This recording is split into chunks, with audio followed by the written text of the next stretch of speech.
یہ چند مضامین ہیں، ان میں سے ایک مضمون تو بوڑھوں کے لیے ہے۔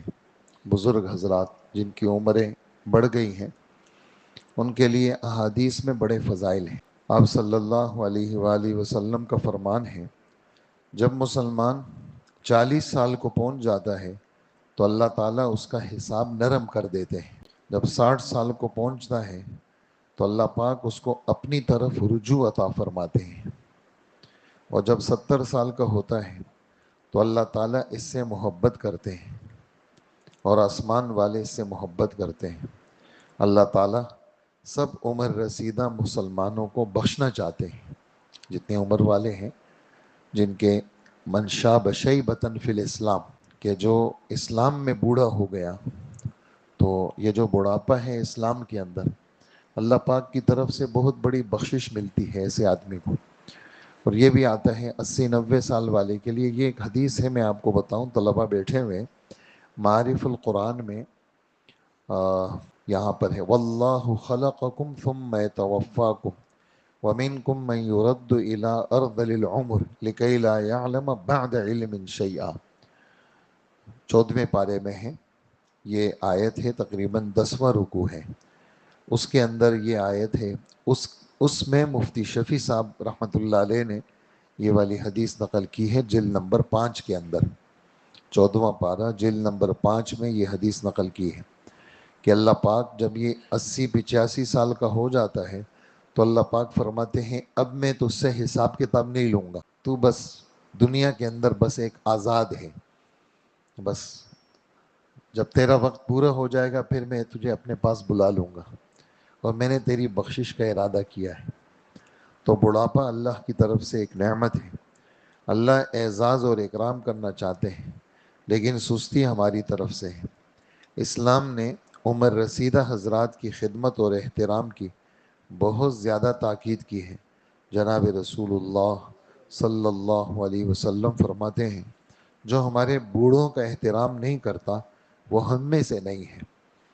اور یہ بھی حدیث مبارک ہے کہ ان من اجلال اللہ تعالی اکرام ذی الشیب المسلم، جو شخص کسی بوڑھے مسلمان کا ادب کرتا ہے یہ ایسا ہے جیسے اس نے اللہ کا ادب کیا۔ کتنی بڑی بات ہے، ان من اجلال اللہ تعالی اکرام ذی الشیب المسلم، کہ جو بوڑھے مسلمان کا ادب کرتا ہے یہ ایسا ہے جیسے اس نے، اب جب عام بوڑھے کا ادب، اب ایک نقطے کی بات ہے اس میں، عام بوڑھے کے ادب میں اتنی بڑی بات ہے، اپنا بوڑھا یعنی والد صاحب، اپنا بوڑھا یعنی نانا، اپنا بوڑھا یعنی ماموں، اپنا بوڑھا یعنی دادا، جو ہمارے اپنے بوڑھے ہیں، ہمارے گھر کے بوڑھے ہیں، ان کا کتنا ادب احترام ضروری ہے، ان کے ساتھ محبت کرنا، ان کو جی کہہ کے پکارنا، ان کے سامنے، یعنی قرآن کی آیت ہے وَخْفِضْ لَهُمَا جَنَاحَ الذُّلِّ مِنَ الرَّحْمَةِ،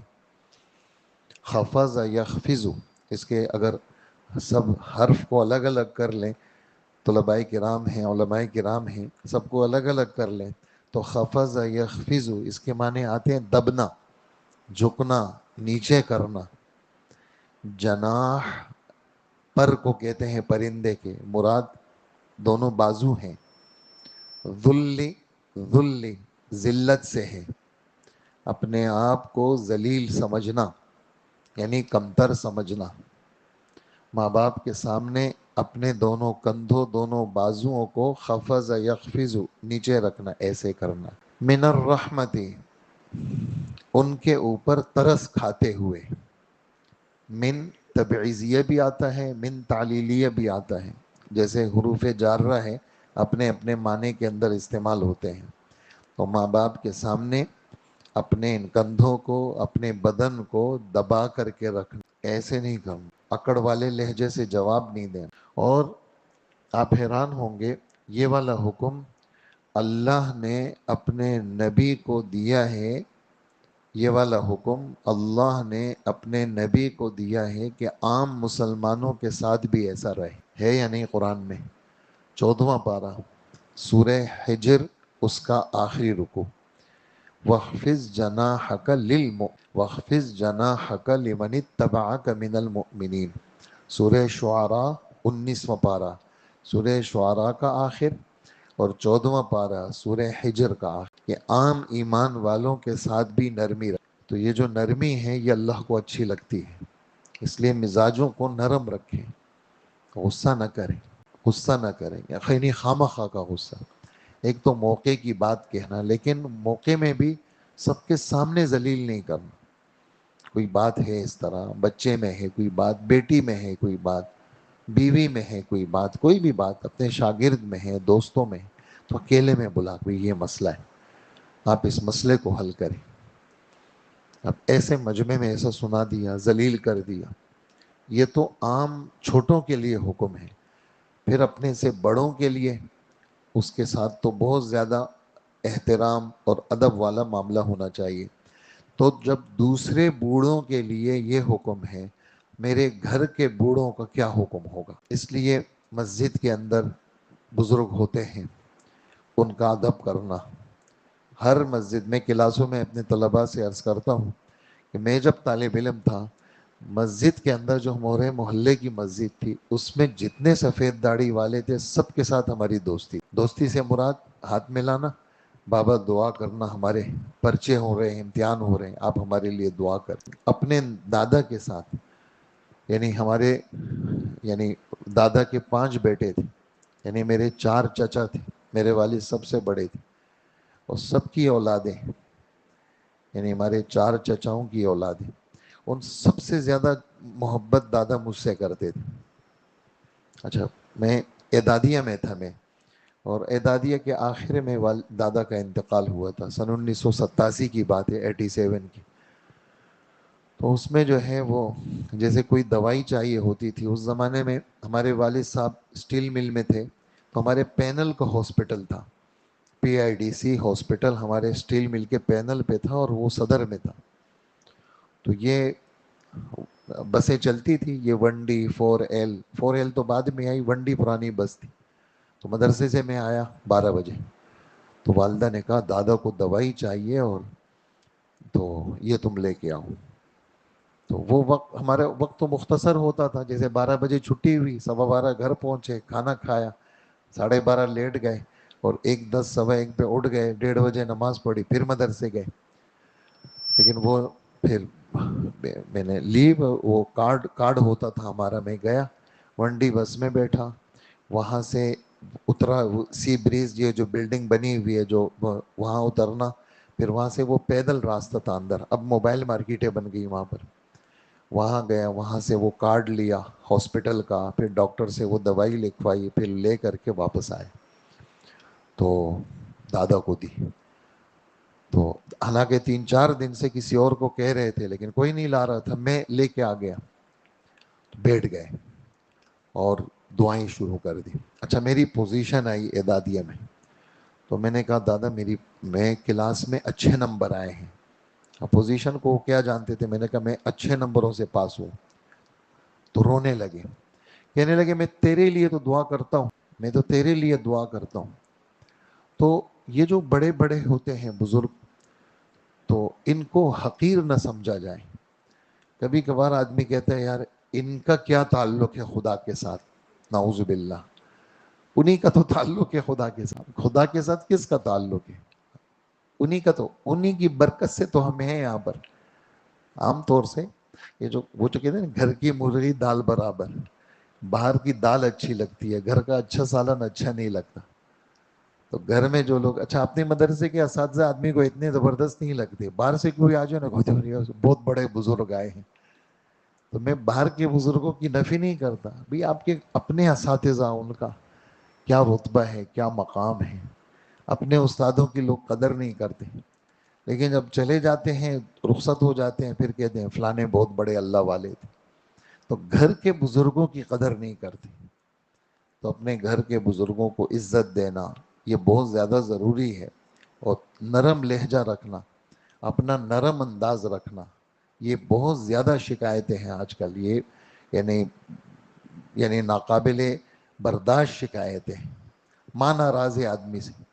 اس لیے کبھی کبھی پوچھا کریں ہفتہ 10 دن میں اپنی والدہ سے والد سے پوچھا کریں، اپنے والدین کو وقت دیں۔ میں کوشش کرتا ہوں جب بھی مطالعہ کرتا ہوں تو میں اکیلے نہیں کرتا، میں والدہ کے پاس بیٹھتا ہوں، پھر اس میں کوئی بات آتی ہے تفسیر میں یا مشکات میں یا اس طرح کی کوئی حدیث میں بات آتی ہے، پھر وہ والدہ کو سناتا ہوں کہ یہ ہے اللہ پاک یہ فرما رہے ہیں۔ تو اس سے یہ ہوتا ہے کہ یہ جو بزرگ ہوتے ہیں جیسے گھر پہ ہی ہوتے ہیں، تو ان کو ذرا تھوڑی سی آپ قرآن و حدیث کی کوئی بات سنائیں گے تو ان کا دل خوش ہوگا۔ تو اپنے بزرگوں کو، اپنے گھر کے بڑوں کو خوش رکھنے کی کوشش کریں گے نا سارے انشاءاللہ۔ بوڑھے بزرگوں کا احترام ہر مسلمان پر لازمی ہے، لیکن جب دیکھا جاتا ہے کہ بہت سارے عمر رسیدہ حضرات کے جن کے احترام اور اکرام کا اسلام نے حکم دیا ہے، ان کو خود سے اپنی اور اپنی اس عمر کی اہمیت اور نزاکت کا احساس نہیں ہے، اس ادھیڑ عمری میں بھی ابھی نماز، ذکر، تلاوت کی طرف کوئی توجہ نہیں، اپنی زندگی کے ان آخری اوقات کو برباد کر رہے ہیں۔ اگر کسی اللہ والے سے ان بوڑھوں کا تعلق نہیں ہے تو اب کسی اللہ والے سے تعلق قائم کر لیں، انہی کی رہنمائی میں اپنی زندگی گزاریں، خود دین پر عمل کرنے میں جدوجہد کریں اور دوسروں کے لیے دین پر عمل کرنے میں معاون اور مددگار بنیں۔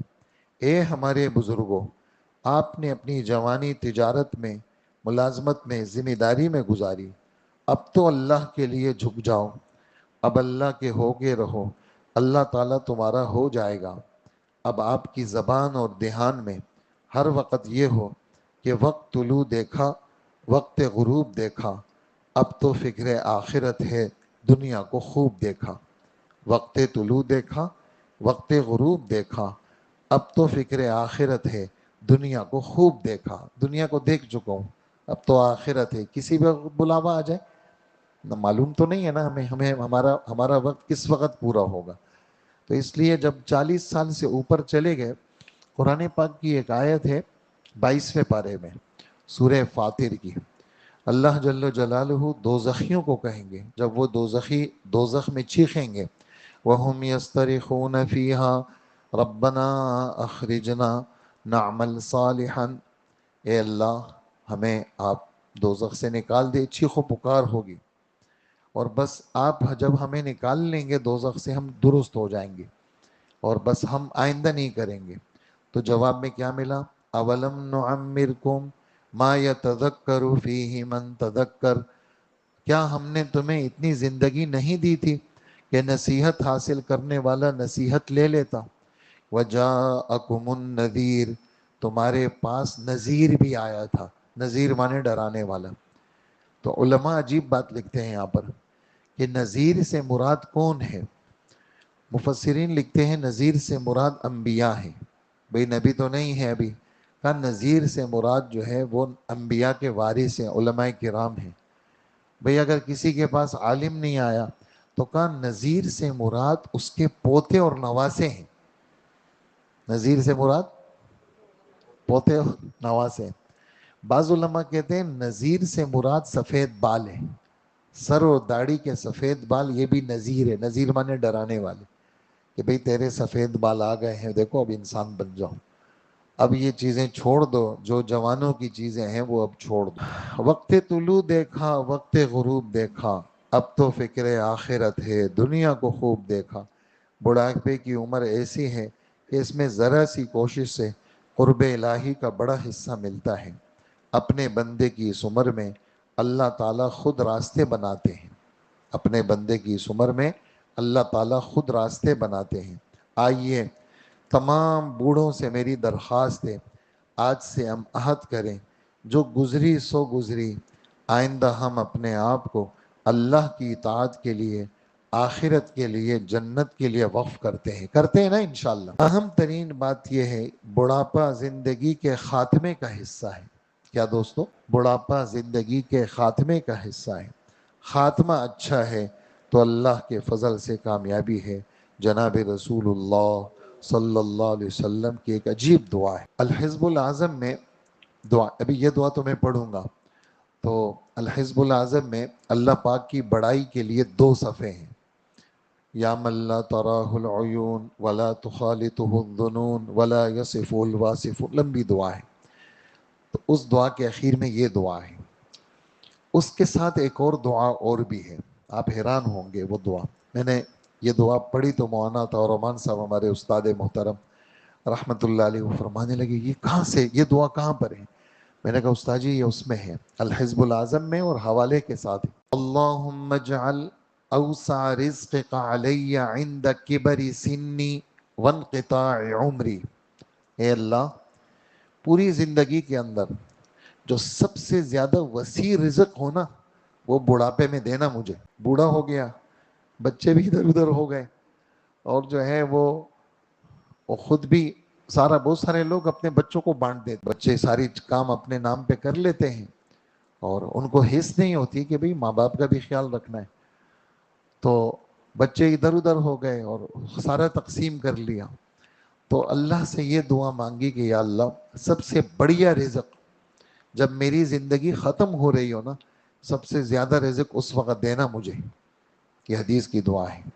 اور یہ والی دعا یہ بھی وہیں پر ہے، اللہم اجعل خیر عمری آخرہ وخیر عملی خواتیمہ وخیر ایامی یوم القاک فی، اے اللہ میری عمر کے آخری حصے کو میری زندگی کا بہترین حصہ بنا دے، اور میرے اعمال کے خاتموں کو بہترین بنا دے، اس دن کو جس دن میں تجھ سے ملاقات کروں میرے لیے بہترین دن بنا دے۔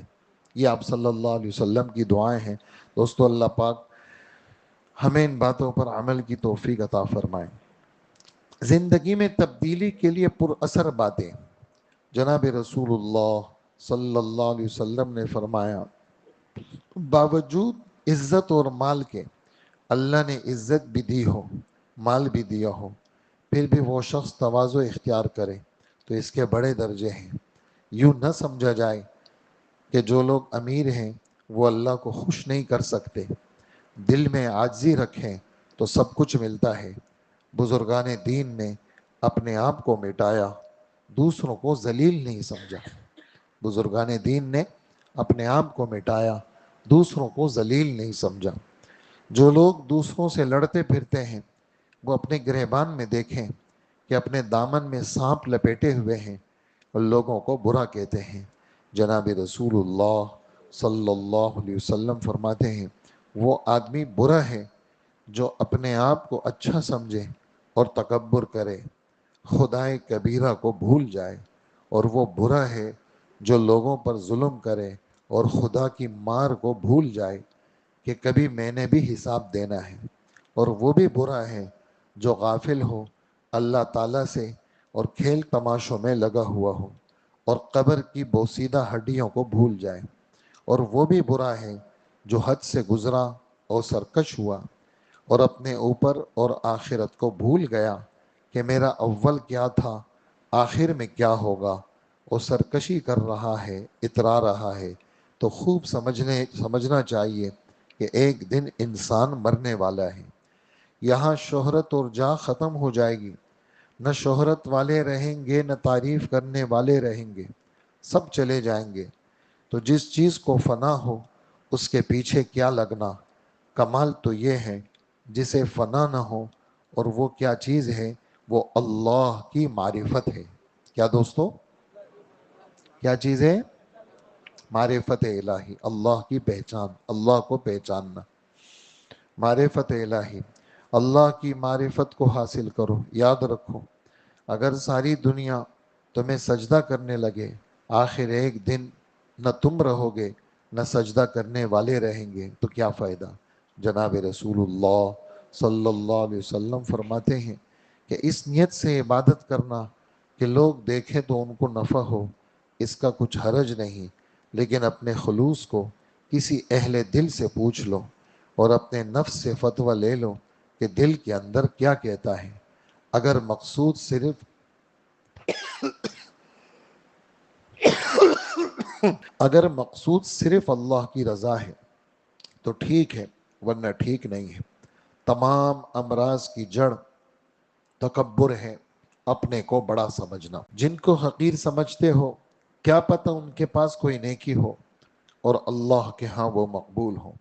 خاتمے کا حال کسی کو نہیں معلوم، کسی کو کیا پتا خاتمہ کیسا ہونے والا ہے۔ ہمارے محلے میں ہمارا گھر ہے جہانگیر روڈ پہ، ہمارے گھر کے، اب تو نہیں ہے وہ گھر، لیکن وہاں ہمارے 2-3 گھر چھوڑ کر کے ایک آدمی رہتا تھا جس کا شعبہ بھی عجیب سا تھا۔ ہم نے نہ ان کے بچوں کو کبھی مسجد میں دیکھا، نہ اس آدمی کو دیکھا، لیکن بے ضرر قسم کا آدمی تھا، کبھی ہم نے کوئی بات کرتے ہوئے بھی نہیں دیکھا، 2-4 گھر چھوڑ کے رہتا تھا وہ۔ خدا کی شان آپ دیکھیں کہ رمضان کا مہینہ، اس کا انتقال ہوتا ہے جمعے والے دن، اور جمعے کی نماز میں اس کا جنازہ ہوتا ہے۔ محلے داری تھی تو میں جنازے میں قبرستان تک گیا، تو قبرستان میں یہ جو خاموش کالونی کا قبرستان ہے، اس میں زمینی قبر نہیں ہے، ویسے ہی مطلب قبروں کو ادھر ادھر کر کے دفن کرتے، اس کو زمین کی قبر ملی، اور جب میں نے اس کی قبر کو دیکھا نیچے، مطلب ایسے دیکھا، تو اس کی لاش پڑی ہوئی تھی، پھر بھی 1-1.5 آدمی کی گنجائش اور بھی تھی۔ ظاہری سارے نقشے اللہ نے بتا دیے، اب کیا چیز تھی اندر، کون سی نیکی اللہ کو اچھی لگی، ہمیں معلوم نہیں۔ حضرت عائشہ فرماتی ہے رضی اللہ عنہ، بخاری شریف میں ہے، سب حدیث کی کتابوں میں حضور کی وفات کو بیان کرتی ہیں، فرماتی ہیں کہ جس شخص کی نزع کی حالت سخت ہوتی تھی تو میں سمجھتی تھی کہ اس کی آخرت اچھی نہیں ہے، میں سمجھتی تھی کہ بھائی یہ ایسے ہی ہے بس، کیوں اس کی روح اتنی سختی سے نکل رہی ہے۔ لیکن جب میں نے اللہ کے رسول کی روح کو سختی میں دیکھا، آپ کی نزع کی کیفیت، اور جو ہے وہ جس وقت آپ پہ نزع کی کیفیت تھی تو چادر پڑی ہوئی تھی، آپ ہٹاتے تھے، پانی رکھا ہوا تھا، آپ پانی میں ہاتھ مارتے تھے، چہرے پہ پھیرتے تھے، اور یہ جملہ آپ کی زبان پر تھا، اللہم اعنی علی سکرات الموت، اے اللہ موت کی سختیوں پہ میری مدد فرما۔ اللہم اعنی علی غمرات الموت، غمرات سکرات دونوں کا ایک ہی معنی، موت کی سختیوں پر یا اللہ میری مدد فرما۔ فرماتی ہیں جو میں نے حضور کی نزع کی حالت دیکھی، اب میرے دل سے یہ بات ختم ہو گئی کہ حضور تو 100% اللہ کے قریب تھے، جب ان کی کیفیت یہ ہوئی تو پھر میں کسی کے لیے کیوں یہ گمان کروں کہ اس کی آخرت اچھی نہیں ہوگی۔ تو یہ چیزیں مطلب ہم فیصلہ نہیں کر سکتے، ہم تو کہہ دیتے تو پکا دوزخی ہے، تیری یہ حرکتیں۔ یہ تو حدیث مبارک میں ایک عجیب جملہ ہے کہ ایک آدمی نیک تھا، 2 دوست تھے، حدیث مبارک میں یہ جملہ ہے، پچھلے امتوں کے واقعات ہمارے نبی نے سنائے ہمیں، 2 دوست تھے آپس میں، تو ایک نیک تھا اور ایک گناہگار تھا۔ یہ جو نیک تھا اس گناہگار کو کہتا تھا کہ بھائی دیکھو ذرا ٹھیک ہو جاؤ تم، تو وہ کہتا ہے بھائی مجھے میرے حال پہ چھوڑ دو، تم تنگ مت کرو مجھے۔ ایک دن اس نیک آدمی کو غصہ آیا اور اس نے کہا اللہ کی قسم اللہ تجھے نہیں بخشیں گے، یہ جملہ کہا۔ اس پر وقت کے نبی پہ وحی آئی کہ اس کو کہو کہ تم نے اتنی بڑی قسم کھائی تو اللہ تجھے نہیں بخشیں گے، اس کی عاجزی کی وجہ سے میں نے بخش دیا اس کو، تیری اکڑ کی وجہ سے تیرے سارے عمل میں نے برباد کر دیے۔ تو کہاں جائیں، سوائے عاجزی کے ہمارے پاس کچھ نہیں ہے، سوائے دبنے کے، جھکنے کے، عاجزی کے ہمارے پاس کچھ بھی نہیں ہے۔ ہم کیا عمل پیش کریں گے؟ ہماری تو ہر چیز ملاوٹ والی ہے، ہماری تو تھوڑا سا سوچ لے آدمی، یہ جو ہم بیٹھے ہوئے ہم سب ایک ہی کشتی کے سوار ہیں، ہم تھوڑا سا سوچ لیں ہم کیا پیش کریں گے؟ ہمارے پاس تو نہیں ہے مطلب کوئی چیز بالکل خالص ملاوٹ سے پاک ہمارے پاس، ہم کیا پیش کریں سوائے اللہ کے فضل کے؟ اس لیے حضور صلی اللہ علیہ وسلم نے 2 ٹوک فیصلہ فرما دیا، فرمایا کہ تم میں سے ہر شخص اللہ کی رحمت سے بخشا جائے گا۔ اللہ کے رسول آپ بھی؟ ہاں میں بھی اللہ کی رحمت کا محتاج ہوں، جب تک مجھے اللہ اپنی رحمت میں ڈھانپیں گے نہیں اس وقت تک میری بخشش کہاں ہوگی؟ سمجھ گیا نا؟ کبھی کبھار ہم لوگوں کو حقیر سمجھتے ہیں، ان کا دل کیسا ہے؟ مولانا الیاس صاحب جا رہے تھے، دہلی کا قصہ ہے، سینما کے ٹکٹ کے لائن میں لوگ کھڑے ہیں، حضرت کے ساتھ سارے نیک لوگ تھے، علماء تھے، تبلیغ والے تھے، جو بھی تھا.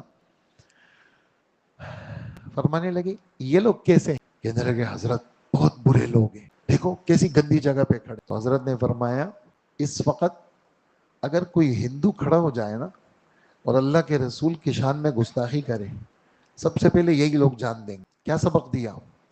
یعنی ایسوں کو بھی حقیر مت سمجھو. ایسوں کو بھی ہم تو حقیر سمجھتے ہیں، بھائی بے نمازی حقیر اور فلانا ہے. یار فلانا یہ داڑھی کاٹتا ہے، یار چلو ہٹاؤ اس کو. کیا پتا تمہیں، کیا معلوم. حضرت سناتے ہیں مولانا شمس الرحمان عباسی صاحب دامت برکاتہ کہ بالکل صاف ستھرا، مونچھے داڑھی سب صاف، ایک آدمی آتا تھا اس میں درس بخاری میں. حضرت مولانا شمس الرحمان صاحب، میرے ان کانوں نے سنا، کہہ رہے ہمارے گھنٹے میں آتا تھا. مولانا شمس الرحمان صاحب حضرت بنوری کے شاگرد ہیں، ہمارے گھنٹے میں آتا تھا. کہہ رہے حضرت بنوری صاحب کھڑے ہو جاتے تھے، اس کا ادب کرتے تھے. ہمیں غصہ آتا تھا کہ اس کی شکل کو دیکھو، اور جو ہے نا حضرت اس کا اتنا ادب کرتے ہیں. تو حضرت سمجھ گئے. حضرت نے کہا تم لوگ کو پتہ ہے اس کو روزانہ حضور کی زیارت ہوتی. کہا ایسے لوگ جو ہے نا وہ تم لوگ ان کو ظاہر میں حقیر سمجھتے ہو، نہ معلوم ان کا اندر کیا ہے. یہ سبق ہے بزرگوں کی طرف. علماء بیٹھے ہوئے تھے، مولانا تقی عثمانی صاحب، پچھلے سے پچھلے رمضان کی بات ہے. ان کے خاص مجلسی نے یہ بات سنائی جو روز ان کو درس بخاری میں لے کے جاتے ہیں. رات ملنے آئے تھے مجھ سے. انہوں نے کہا کہ بھئی علماء بیٹھے ہوئے تھے، تو کہنے لگے کہ حضرت ہم جو ہے وہ جیسے مطلب وہ عالم اور جیسے حافظ عالم، یہ تو بڑے بڑے رتبے ہیں، ان کے بڑے رتبے ہونے کا انکار ہی نہیں ہے. تو کہا کہ مطلب یہ ہے کہ یہ عام سے لوگ ہوتے ہیں، مطلب ہم کیسے ان کے بارے میں فیصلہ کریں کہ یہ اچھے لوگ ہیں جبکہ ان کا ظاہر ایسے ہی ہوتا ہے. تو حضرت نے فرمایا کہ دیکھو حقیر تو کسی کو بھی نہیں سمجھنا. انہوں نے ایک قصہ سنایا حاجی امداد اللہ صاحب مہاجر مکی رحمت اللہ علیہ کہ حاجی صاحب کون ہیں؟ امداد اللہ صاحب یہ دارالعلوم دیوبند کے سارے اکابر کے شیخ ہیں. دارالعلوم دیوبند کا بنیاد رکھنے والا، دارالعلوم دیوبند کو پروان چڑھانے والا، سب کے وہ ہیں، پیرانے پیر ہیں. قاسم نانوتوی صاحب کے، حضرت اشرف علی تھانوی کے، شیخ الہند کے، یہ سب کے، مولانا رشید احمد گنگوہی کے، یہ سب کے پیر تھے یہ. اور مولانا رشید احمد گنگوہی یہ پیر ہیں کس کے؟ یہ شیخ الحدیث صاحب کے پیر کے پیر. اور شیخ الحدیث صاحب کے پیر کون ہیں؟ مولانا خلیل احمد سہارنپوری. خلیل احمد سہارنپوری کے پیر کون ہیں؟ رشید احمد گنگوہی. رشید احمد گنگوہی کے پیر کون ہیں؟ حاجی امداد اللہ صاحب. اور شیخ الحدیث صاحب کون ہیں؟ کہ حضور خواب میں آتے ہیں کہ دیکھو تمہیں ہم نے ولیوں کا سردار بنا دیا ہے اور تم نے چھپانا نہیں ہے کسی کو. قطب الاقطاب، سارے قطب جتنے بھی ہیں سب کے بڑے ہیں آپ، اور سب کو بتانا ہے آپ نے. تو ان سب کے بڑے وہ کہتے ہیں میری کیفیت وہ ہو گئی، دل بند ہو گیا بالکل. تو میں نے کہا یا اللہ میں کہاں جاؤں، بیت اللہ میں ہوں اور طبیعت بالکل بند ہے. تو ایک عام سا آدمی آیا میرے پاس کھڑا ہوا، ٹیڑھی میڑھی نماز پڑھی، سمجھے نا، ایسے ہی بالکل بکھرے ہوئے بال اور ایسی گندے سے کپڑے، اور یہ جو ہے وہ آیا اور بس میں بیٹھا اور اس نے نماز پڑھی. میں دیکھا، میں نے کہا پتہ نہیں یہ کون ہے. بس وہ تھوڑی دیر بیٹھا اور جیسے ایسی ویسی اس نے نماز پڑھی، سمجھے نا. جب وہ چلا گیا میری کیفیت ٹھیک ہو گئی. کیا سبق دے رہے ہیں؟ سبق یہ دے رہے ہیں کہ کسی کو حقیر مت سمجھو، نہ معلوم. یہ اصل میں مسئلہ ہماری تربیت کا ہے. ہم یہ والی انگلی تو اٹھاتے ہیں، ادھر دیکھو یہ والی کہاں جا رہی ہے، یہ ادھر آ رہی ہے، یہ تو وہاں جا رہی ہے، اور یہ تینوں ادھر آ رہی ہے. تو یہ تو اٹھاتے ہیں ہم لوگ، لیکن یہ نہیں دیکھتے کہ میری طرف کیا ہے. ٹھیک ہے نا. جیسے چھلنی نے لوٹے کو کہا تم میں 2 سوراخ ہیں. چھلنی نے لوٹے کو کہا تم میں، اور خود چھلنی میں کتنے سوراخ ہیں اس میں، سمجھ گیا نا. تو ہم یوں تو کرتے ہیں، یہ نہیں کرتے. اس لیے ہمارا اپنا مسئلہ ہے، ہمارا اپنا خدا سے تعلق ضروری ہے، تو اس لیے کسی کو حقیر نہیں جاننا۔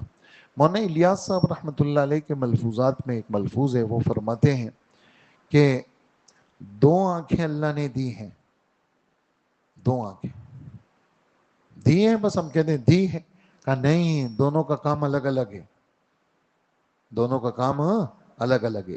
ایک آنکھ یہ والی دوسروں کی خوبیوں کے لیے، اور یہ والی اپنی برائیوں کے لیے، دونوں کا الگ الگ کام ہے۔ یعنی اپنے آپ کو، اپنی برائیاں دیکھا کرو، کسی کو حقیر مت سمجھا کرو۔ تو حقارت جو ہے وہ حضور صلی اللہ علیہ وآلہ وسلم نے 3 دفعہ فرمائے، التقوی ہا ہونا، التقوی ہا ہونا، التقوی ہا ہونا۔ تقوی تو دل میں ہے، تقوی تو دل میں ہے، تقوی تو دل میں ہے۔ بحسب امرئ من الشر المسلم ان يحقر اخاہ المسلم۔ آدمی کے شریر ہونے کے لیے یہ بات کافی ہے، اپنے مسلمان بھائی کو حقیر سمجھے، اپنے مسلمان بھائی کو کیا سمجھے؟